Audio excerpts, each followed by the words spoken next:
Good morning. We're going to be reading chapter 7 of Black Beauty, and this chapter is called Going for the Doctor. The rest of our journey was easy. By sunset, we had reached the house of my master's friend.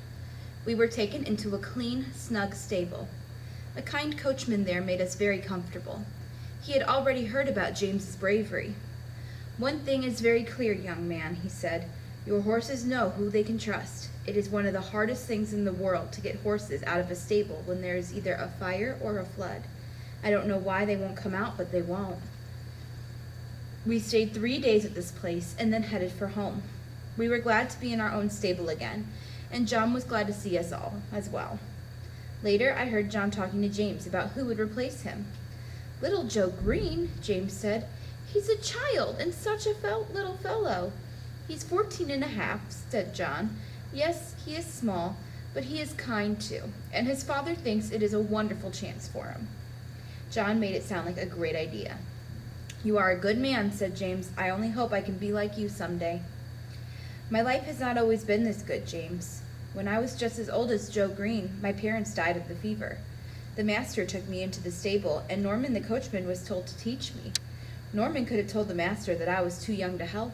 Instead, he was like a father to me. When Norman died a few years after that, I took his place. So you see, James, little Joe and I will do just fine. There's nothing like showing kindness to someone who needs it."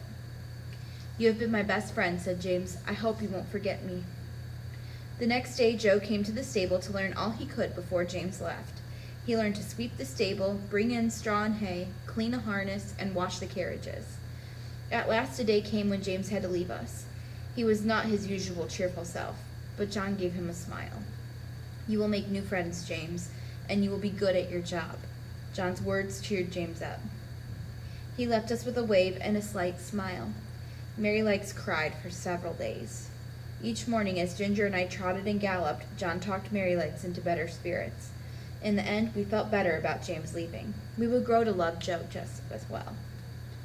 One night, soon after James had left, John suddenly unlocked the stable doors and came in calling, "Wake up, Beauty, you must take off to Dr. White's."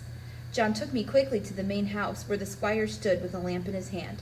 "John, ride as fast as you can for your mistress' sake," my master said. "Give Beauty a rest at the inn, and come back as soon as you can." I galloped as fast as I could. The air was frosty, and the moon was bright. After 10 miles of running, we came to Dr. White's door. John rang the bell twice, and then a window was opened. Dr. White put his head out and said, "What do you want?" "Mrs. Gordon is very sick, sir. The master wants you to come at once." "Wait," he said, "but I will have to borrow your horse." "All right," John said as he stood by me and stroked my neck. I was very hot. The doctor soon came back out, and we left, leaving John far behind. The doctor was not a very good rider. He stopped once to let me catch my breath. Shortly after our break, we made it to the main house. My master had heard us coming. He didn't say a word, but only opened the door and let the doctor in. Joe led me to the stable. My legs were shaking under me, and I could only stand and pant. Poor Joe tried his best. He rubbed my legs and my chest, but he didn't put my warm blanket on me. He thought I was too hot. Then he gave me a full pail of water to drink. It was cold and delicious, and I drank it all. Then he gave me hay and corn, and thinking he had done a good job, he went away.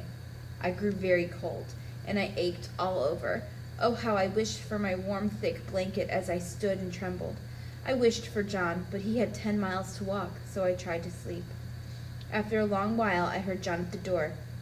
I gave a low moan, for I was in great pain. He covered me with 2 or 3 warm blankets, and then ran to the house for some hot water. He made me some warm grain mixture, which I ate, and then I went to sleep. John seemed to be very angry.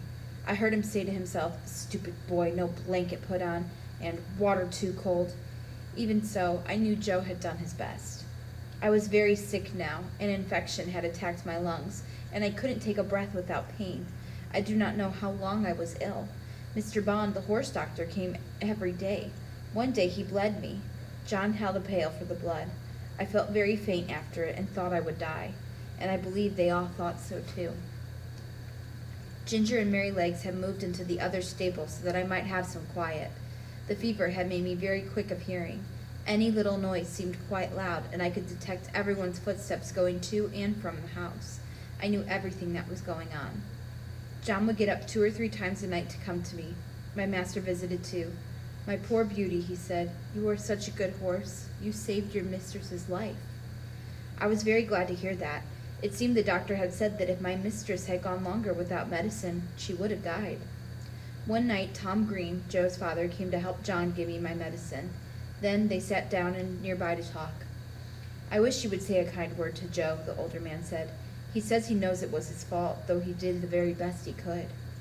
After a short time, John said slowly, "Tom, I know he didn't mean to do any harm, but you see, that horse is the pride of my heart. I will try to give him a kind word tomorrow, but only if Beauty is better." "Thank you, John. I know you don't mean to be hard on the boy. You're just not thinking clearly. You are ignorant." John's answer startled me. "How can you say that? If people can say, 'Oh, I didn't know, I didn't mean any harm,' they think it's all right. Remember when those young ladies left the door open on your garden house and your plants were killed by the cold? And yet the young ladies didn't mean it. It was only ignorance." I didn't hear any more of this conversation, for the medicine started to work, and I got very sleepy. In the morning, I felt much better, but I often thought of John's words that night. Bye.